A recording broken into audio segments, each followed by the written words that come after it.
বন্ধু ট্রাম্পের মন জয় ব্যর্থ মোদি। বন্ধু নরেন্দ্র মোদির উপর ক্ষেপে গেছেন মার্কিন প্রেসিডেন্ট ডোনাল্ড ট্রাম্প। রাশিয়া থেকে তেল কেনার কারণে শাস্তি হিসেবে ভারতের ওপর আরও 25% শুল্ক আরোপের ঘোষণা দিয়েছেন তিনি। এতে ভারত থেকে আমদানি পণ্যের উপর মোট শুল্কের হার দাঁড়ালো 50%। এই শাস্তি কি শুধু রাশিয়া থেকে তেল কেনার জন্য, নাকি রয়েছে অন্য কোনো কারণ?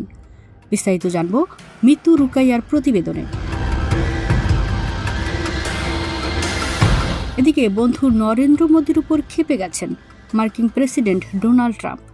রাশিয়া থেকে তেল কেনার কারণে শাস্তি হিসেবে সেই শুল্ক 25 থেকে বাড়িয়ে করা হয়েছে 50%। হোয়াইট হাউসের প্রকাশিত নির্বাহী আদেশ অনুযায়ী নতুন এ শুল্ক 3 সপ্তাহের মধ্যে কার্যকর করা হবে। এর পাশাপাশি বৃহস্পতিবার থেকে কার্যকর হচ্ছে 25% শুল্ক, যা আগে থেকেই নির্ধারিত ছিল।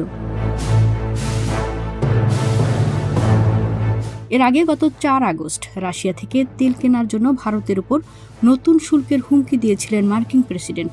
সামাজিক যোগাযোগ মাধ্যম ট্রুথ সোশ্যালে পোস্টে তিনি অভিযোগ করেন, ইউক্রেনের রাশিয়ার চাপিয়ে দেওয়া যুদ্ধে মানুষ মারা যাচ্ছে, অথচ ভারত সেখান থেকে সস্তা তেল কিনে যাচ্ছে। এই অশোভন অবস্থানের কারণে ভারতীয় পণ্যের উপর আরও বেশি শুল্ক আরোপের হুমকি দেন ট্রাম্প। বলেন, ভারতের আচরণ বরদাস্ত করা যাবে না।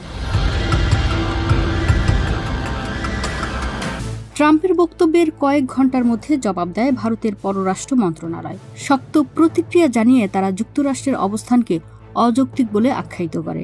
ভারত জানায়, রাশিয়ার কাছ থেকে জ্বালানি তেল কেনা তাদের জাতীয় স্বার্থ এবং এই স্বার্থ রক্ষা করতে তারা যে কোনো পদক্ষেপ নিতে প্রস্তুত। বন্ধু মোদির এমন জবাব মোটেও পছন্দ হয়নি ট্রাম্পের, এবং তাই পরবর্তীতে শাস্তি হিসেবে ভারতের উপর অতিরিক্ত শুল্ক আরোপ করেন। যুক্তরাষ্ট্র 2022 সালের ফেব্রুয়ারিতে রাশিয়া ইউক্রেন যুদ্ধ শুরু হওয়ার পর যুক্তরাষ্ট্র ও ইউরোপীয় ইউনিয়ন একজোট হয়ে রাশিয়ার উপর কঠোর নিষেধাজ্ঞা আরোপ করে। বিশেষ করে রুশ তেল ও গ্যাসের উপর বিধিনিষেধের ফলে ভেঙে পড়ে দেশের প্রচলিত রপ্তানি। রাশিয়া থেকে তেল কেনার কারণে শাস্তি হিসেবে ভারতের উপর আরও 25% শুল্ক আরোপের ঘোষণা দিয়েছিলেন তিনি। এতে ভারত থেকে আমদানি পণ্যের উপর মোট শুল্কের হার দাঁড়ালো 50%।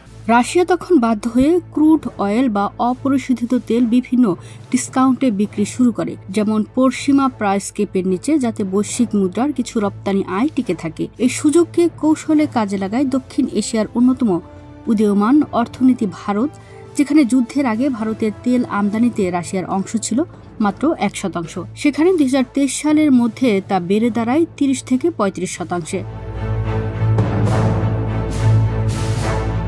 ভারতের সস্তা তেল কেবল অভ্যন্তরীণ চাহিদা মেটাতে নয়, বরং প্রক্রিয়া করে বিদেশ রপ্তানি শুরু করে। 2025 সালের প্রথমার্ধে ভারত রাশিয়া থেকে দৈনিক গড়ে প্রায় 1.75 মিলিয়ন ব্যারেল তেল আমদানি করে, যা রাশিয়াকে ভারতের প্রধান তেল সরবরাহকারী হিসেবে পরিণত করেছে।